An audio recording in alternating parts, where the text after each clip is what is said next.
Greetings everyone, welcome to Study Smart Wala.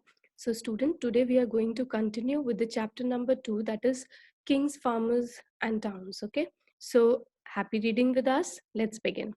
So today what are all are the topics we are going to cover in this video will be changing countryside or condition of villages in the early historic period, towns and city in the early historic period. ठीक है, ये दोनों topics हम आज cover करेंगे. इस वाले topic का मैंने एक जो हेडिंग है वो कंप्लीट करवा दी, but still today I am going to take the same heading again with the more points. Okay, so first of all changing countryside the early historic period. सबसे पहला पॉइंट है पॉपुलर परसेप्शंस ऑफ किंग्स. ठीक है, पहला point ये है. दूसरा strategies for increasing agriculture production. फिर थर्ड पॉइंट है differences in rural society and then land grants and new rural elites. ठीक है, तो ये हमारे 4 पॉइंट्स है जो कि ये पूरा आंसर को कवर करते हैं. अगर क्वेश्चन आता है चेंजिंग कंट्री साइड सिनेरियो आपको बताना अर्ली हिस्टोरिक पीरियड में, तो आपको ये 4 पॉइंट्स लिखने पड़ेंगे. सबसे पहला पॉइंट है आपका पॉपुलर परसेप्शन ऑफ किंग्स. ये क्या था? जो हिस्टोरियंस थे बेटा जी, वो चाहते थे कि हम ये किसी जो उस टाइम पे जो स्टोरीज चलती थी जटकाज और पंचतंत्र, उनके थ्रू उन्होंने रिकंस्ट्रक्ट की थी कि उस टाइम पे शायद पहले किंग्स और उनके सब्जेक्ट्स के बीच में क्या रिलेशनशिप रहता होगा. तो मैं आपको पहले ही बता दूं कि ये पहले पॉपुलर ओरल टेल्स मानी जाती थी, कहानियां जो कि सिर्फ ओरली बोली जाए. बाद में इनको क्या किया गया था? राइटिंग, मतलब कि बाद में उनको बुक्स के रूप में, रिटन रिकॉर्ड्स के रूप में हम स्टोरीज पढ़ते हैं. ठीक है, पंचतंत्र की कहानियां ऐसा पढ़ते हैं ना. तो देखो उस टाइम पे क्या हुआ था, एक स्टोरी है वन स्टोरी नोन एज गंडरटिंडू जटका. तो उस स्टोरी के अंदर ये बता रखा है उस टाइम पे कि जो कंडीशन थी, प्लाइट मतलब कंडीशन जो थी subjects of a wicked king, मतलब कि वो किंग जो बहुत ही क्रूअल है, उनके जो सब्जेक्ट्स उसके नीचे हैं उनकी क्या कंडीशन थी, उस स्टोरी में बहुत अच्छे से उसका वर्णन किया गया है. जब किंग अब देखिए उस स्टोरी में है क्या. When the king went in disguise to find out what his subjects thought about him, जब उसने ये सोचा कि मेरे जो सब्जेक्ट्स है मेरे बारे में सोचते क्या है, तो उसको ये पता लगा कि वो हमेशा कर्स करते हैं उसको, उनकी मिजरीज का कारण समझते हैं. क्योंकि वो कहते हैं, बार बार वो कंप्लेन करते हैं सब्जेक्ट्स कि भाई रात को तो हमें रॉबर्स अटैक करते हैं और दिन में हमें टैक्स कलेक्टर्स तंग करते हैं. तो उन्होंने क्या किया, बाद में सिचुएशन से बचने के लिए उन सब्जेक्ट्स ने, उन्होंने विलेज भी छोड़ दिया और कहाँ रहने लग गए थे वो लोग? फॉरेस्ट में. तो इस स्टोरी से ये इंडिकेट होता है कि जो रिलेशनशिप था किंग और उसके सब्जेक्ट्स के बीच में वो बहुत ही बेकार था, अच्छा नहीं था वो. और साथ ही साथ जो किंग था वो बहुत ही ऑप्रेसिव था, मतलब उनको दबाता था. कैसे? By demanding high taxes from them. ठीक है, next strategies for increasing agriculture production. ऐसी क्या स्ट्रैटेजीज रही हैं जो कि क्या करते हैं? Increase in production. ठीक है, one such strategy to increase production agriculture production was shift to plough agriculture. सबसे पहला है कि उन्होंने जो एग्रीकल्चर को बढ़ावा दिया वो कैसे? प्लो को यूज कर, हल को यूज करना शुरू कर दिया था. किसमें? एग्रीकल्चर में. जिस और कहाँ पर? फर्टाइल एलुवियल सॉइल के ऊपर, जो कि कहाँ पर था? गंगा और कावेरी रिवर के पास. तो बेसिकली वहां पर प्लो जो है वो एग्रीकल्चर में यूज करना शुरू कर दिया था. नेक्स्ट उन्होंने कैसे एग्रीकल्चर प्रोडक्शन बढ़ाया? आयरन टिप प्लोशियर यूज करना शुरू कर दिया था. नेक्स्ट ये ट्रांसप्लांटेशन था एक तरह का, मतलब कि पहले सिर्फ प्लो यूज करते थे, फिर आयरन टिप यूज करते थे. अब उससे क्या हुआ, धीरे धीरे, जैसे बहुत अच्छा एग्जाम्पल दिया, कुछ गंगा वैली प्लेन्स के अंदर वहां पर पैडी प्रोडक्शन बहुत ही ज्यादा इंक्रीज हो गया था, दैट इज राइस प्रोडक्शन बहुत इंक्रीज हो गया था, क्योंकि उन्होंने आयरन टिप प्लोशियर यूज करना शुरू कर दिया था. ऑल्दो जबकि देखा जाए तो ये बहुत ही बैक ब्रेकिंग वर्क था प्रोड्यूसर्स के लिए, मतलब बहुत ही फिजिकली डिमांडिंग वर्क, मतलब कि जिसमें बहुत मेहनत लगे वो काम था. बट स्टिल उस पैडी प्रोडक्शन बहुत बढ़ गई थी इससे. जो कि सेमी एरिड रीजन्स थे, कुछ ऐसे रीजन्स जहाँ पर ना तो ज्यादा बारिश होती थी ना ही ज्यादा सूखा पड़ता था. सेमी एरिड रीजन्स जो थे, एरिड मतलब सूखा होता है, सेमी एरिड मतलब कि बीच सा. ठीक है, वो एरियाज कुछ थे पंजाब के और कुछ थे राजस्थान के एरियाज, और कुछ एरियाज थे हिली ट्रैक्स के जो कि नॉर्थ ईस्टर्न और सेंट्रल पार्ट ऑफ सब कॉन्टिनेंट पड़ते थे. तो वो कौन सी एग्रीकल्चर करते थे? हो एग्रीकल्चर. हो मतलब कि फावड़ा यूज करते थे. ठीक है, जो कि इन टेरेंस पे ज्यादा हेल्पफुल था. ठीक है, अब आते हैं अनदर जो स्ट्रैटेजी वो यूज करते थे एग्रीकल्चर प्रोडक्शन के लिए कि वो इंक्रीज हो, use of artificial irrigation channels, मतलब कि वेल का यूज़ करना, टैंक्स का यूज़ करना, कैनाल्स का यूज़ करना, तो ये सारे यूसेज में लेकर आते थे, so that what artificial irrigation use करते थे, so that the increase in agriculture production will be there. समझ आ गया ये चीज़, ये स्ट्रैटेजीज में। अब आते हैं differences in rural society. There were growing differentiation amongst the people engaged in agriculture. अब ये ग्रोइंग डिफरेंसेस आए कैसे, मतलब किस बिहाफ पे उधर रूरल सोसाइटी में डिफरेंसेस आए? सबसे पहली बात, डिफरेंसेस ज्यादातर कौन से बिहाफ पे था? Differential access to land, labour, some of the new technologies, मतलब बेसिकली किसी के पास कम लैंड है, किसी पे ज्यादा है, किसी पर लेबर कम है, किसी पर लेबर ज्यादा है, किसी को कोई बहुत ही एडवांस टेक्नोलॉजी यूज कर रहा है, कोई एडवांस टेक्नोलॉजी यूज नहीं कर रहा। तो इस बिहाफ पे रूरल सोसाइटी डिवाइड हो गई थी। कंट्री साइड पे देखा जाए, नॉर्दर्न इंडियन पीपल थे, वो 3 ग्रुप्स में बढ़ गए थे, जैसे कि लैंडलेस एग्रीकल्चर लेबरर्स थे, स्मॉल पीजेंट्स थे और लार्ज लैंड होल्डर्स। ये 3 कैटेगरीज बन गई थी नॉर्दर्न इंडिया में। टर्म गहपति यूज होता था किन के लिए? पाली टेक्स्ट में लिखा गया गहपति यूज कर रखा है किन के लिए? ज्यादातर स्मॉल पीजेंट्स के लिए या फिर लार्ज लैंड होल्डर्स के लिए यूज कर रखा है।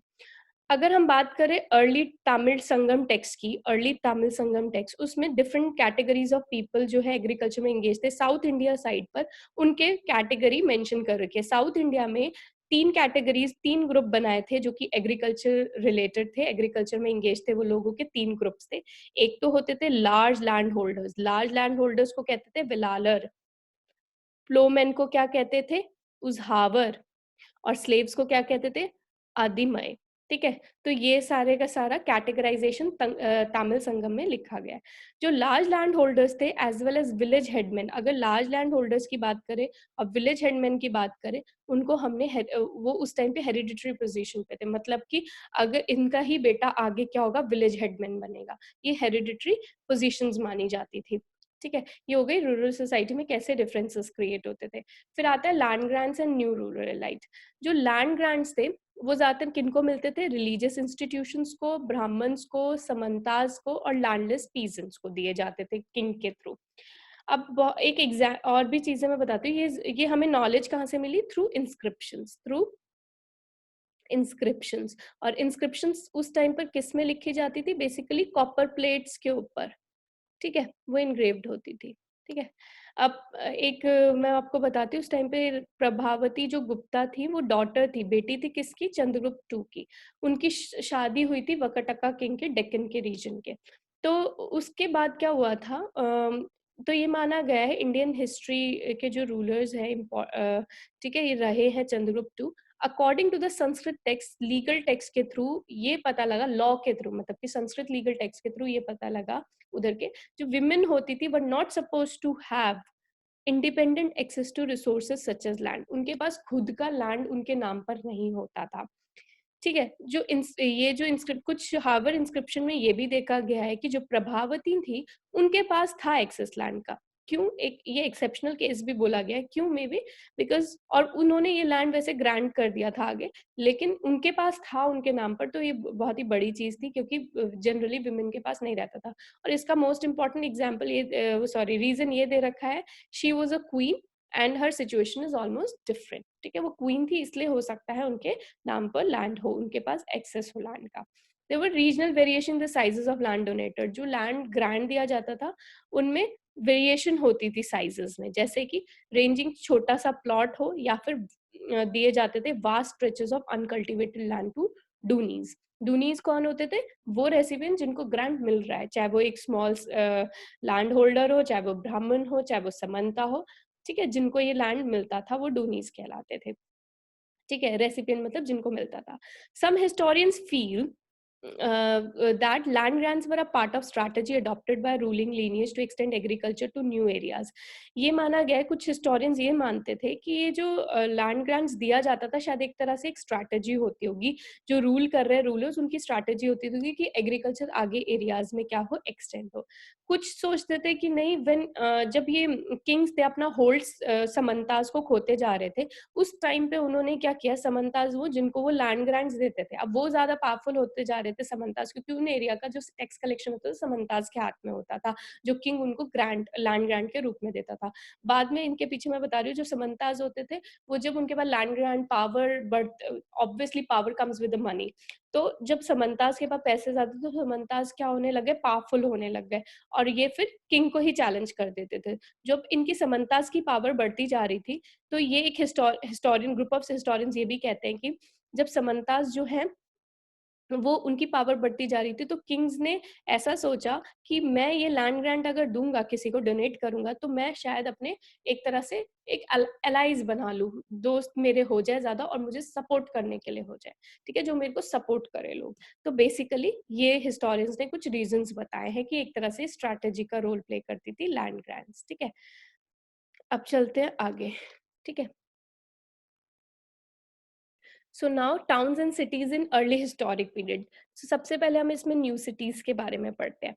जो many urban cities emerge in several parts of subcontinent from 6th century BC and many of these were capitalist और महाजनपद्स। तो जो अर्बन सेंटर्स नए बने, जो सब कॉन्टिनेंट्स में जो अर्बन सेंटर नए बने, वो ज्यादातर 6th century BC के बाद बने, और ये ज्यादातर कौन थी, कैपिटल्स बनी महाजनपद की। हम पहले सॉरी हमने पढ़ा रखा है कि 16 महाजनपद से थे उस टाइम पर, तो उस टाइम पे उनकी कैपिटल्स ही एक तरह के अर्बन सेंटर्स में तब्दील होने लगी। अगर मैनी कुछ बड़े टाउन्स की बात करें, शहरों की बात करें, तो वो ज्यादातर कहाँ थे, along with the routes of, जहाँ ट्रेड और कम्युनिकेशन ज्यादा था, वहीं पर ही ये टाउन्स फ्लरिश कर रहे थे और सिटीज में तब्दील हो रहे थे।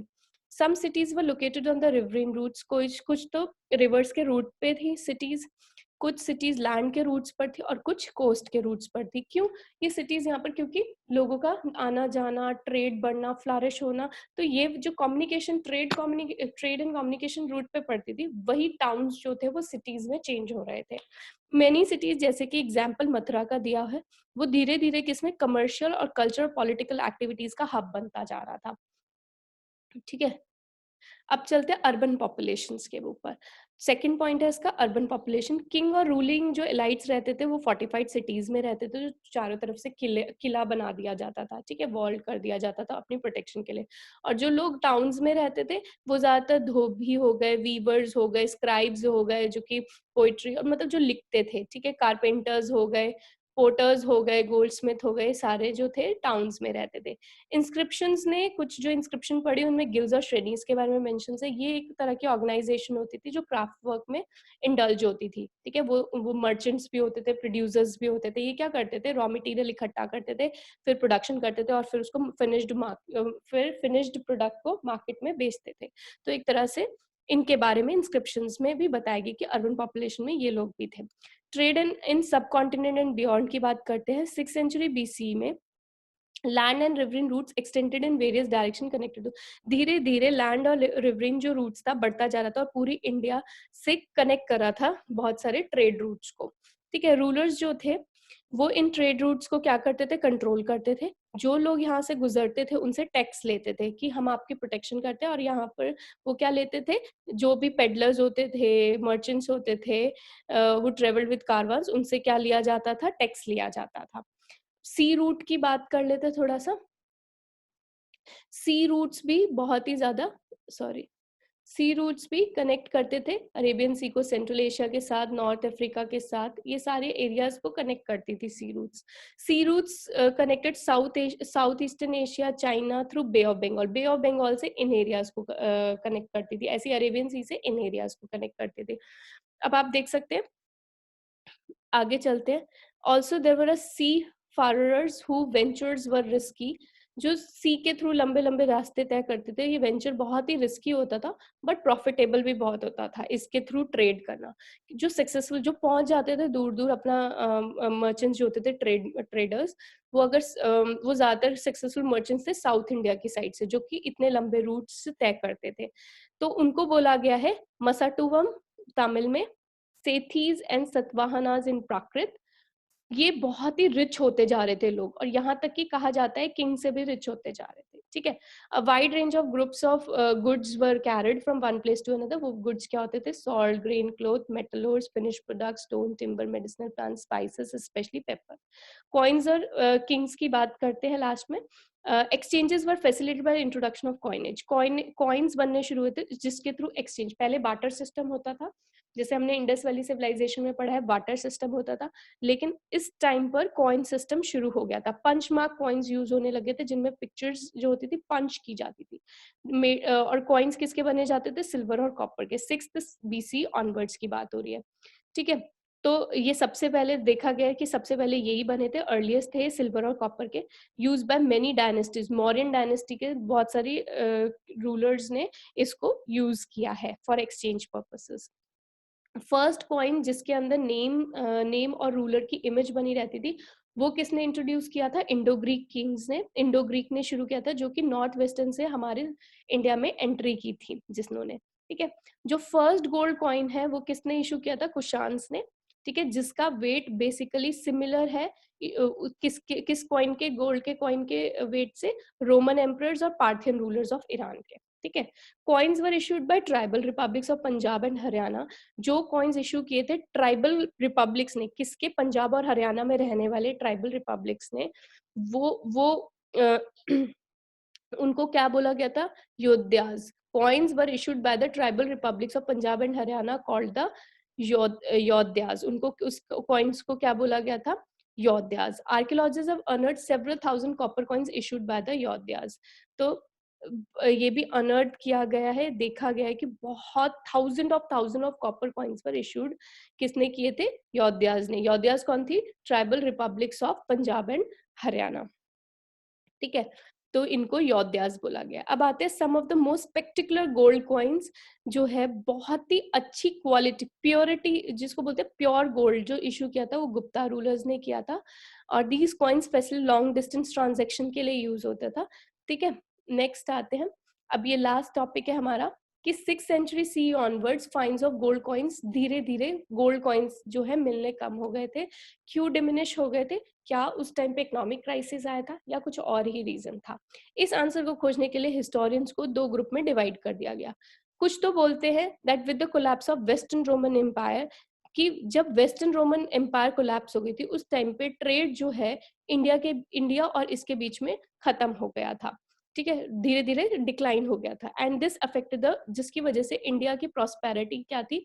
अफेक्ट हो रही थी एंड ट्रेड कम हो गया था। Others argue that new towns and networks of trade started emerging around this time within India. कुछ कहते हैं कि भाई नहीं, ऐसा आर्ग्यू करते हैं कि नए टाउन्स बनने शुरू हो गए थे, नेटवर्क, ट्रेड नेटवर्क अलग हो गया था, जिसकी वजह से हो सकता है उस ट्रेड रूट पे इसलिए नहीं मिले वो सारी चीजें, ठीक है, around this time within India. Some scholars point out that though finds of coins were few but coins continue to be mentioned in inscription and text. कुछ कहते हैं कि देखो हो सकता है कि कॉइन्स जो है उनकी फाइंडिंग्स कम हो गई हो, लेकिन कॉइन्स का हमेशा इंस्क्रिप्शन और टेक्स्ट में मिला है, तो हम ऐसा नहीं कह सकते वो कम हो गए थे। Some historians suggest that people might have recycled the old coins और केप्ट होर्डिंग। हो सकता है कि बहुत लोगों ने उस कुछ ओल्ड कॉइन्स को रिसाइकल करना शुरू किया, और शायद हो सकता है कि बहुतों ने छुपाने शुरू कर दिए, सीक्रेट प्लेसेस पे हाइड करने शुरू कर दिए, इसीलिए शायद वो नहीं मिल रहे धीरे धीरे, ठीक है। तो हमने ये दो टॉपिक आज कवर कर लिए, ठीक है। एक बार हम देख लेते हैं, चेंजिंग कंट्री साइड में 4 पॉइंट्स कर लिए हमने। कौन कौन से 4 पॉइंट्स करे? Popular perception of Kings, strategies for increasing agriculture production, differences in rural society, land grants and new rural lights. फिर टाउन्स एंड सिटीज में हमने न्यू सिटीज पहला पॉइंट, दूसरा अर्बन पॉपुलेशन, तीसरा ट्रेड इन सब continent and beyond, coins and Kings. फिर हमने last topic पढ़ा कि धीरे धीरे जो था गोल्ड कॉइन्स जो थे वो टेपर धीरे धीरे कम मिल रहे थे, डिक्लाइन हो रहे थे, तो उसका रीजन क्या रहा था? Economic crisis. तो फिर हमने पूछा नहीं, इस तरह से नहीं किया, फिर हिस्टोरियंस को दो कैटेगरी में डिवाइड किया और रीजंस दिए डिफरेंट हिस्टोरियंस ने, ग्रुप ऑफ पीपल ने, ठीक है। तो हमारा आज ये दो टॉपिक्स कंप्लीट हो गए हैं। So students, stay tuned with Study Smart Wala. Like, share, comment, and subscribe our channel. And we'll meet soon with my next video. We are going to wind up this chapter soon. So happy learning with us. So take care. We'll meet soon. Bye.